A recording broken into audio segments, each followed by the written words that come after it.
জাঙ্গিপাড়ার হোসেনপুরের নির্যাতিতার পরিবারের সঙ্গে দেখা করলেন শ্রীরামপুরে বিজেপি প্রার্থী কবির শঙ্কর বসু।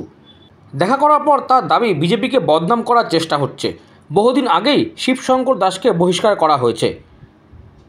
কয়েকদিন আগে জাঙ্গিপাড়া হোসেনপুরে এক মহিলার বাড়িতে ঢুকে ধর্ষণের চেষ্টা করে শিবশঙ্কর দাস।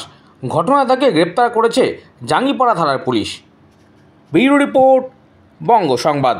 কাল রাতে খবর পেলাম যে হোসেনপুরে একজন মহিলার বাড়িতে, বন্দনা মালি, ওনার বাড়িতে একটি অ্যান্টি সোশ্যাল, যে আগে গাঁজা কেসে, গরু পাচার কেসে জেল খাটা আসামি, সে নাকি মাঝরাত্রিরে তার বাড়িতে ঢুকে একটি হাতে ভোজালি নিয়ে সে তার ছোট্ট ছোট্ট বাচ্চা, 8 বছর 7 বছরের বাচ্চা, তাদের থ্রেট করেছে।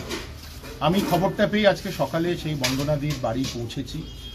আমি প্রশাসনের কাছে দাবি করছি এরকম অ্যান্টি সোশ্যালদের যাতে ইমিডিয়েট কড়া শাস্তি হোক।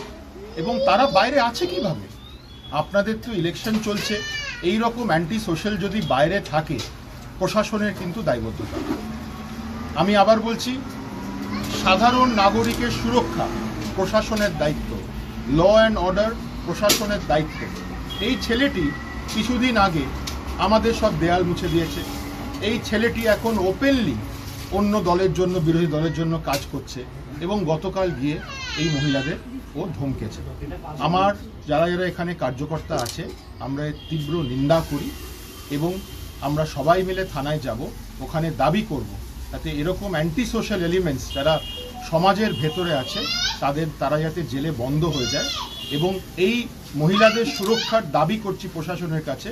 একজন মহিলা মুখ্যমন্ত্রী শাসিত রাজ্য, এটা ওনার দায়বদ্ধতা।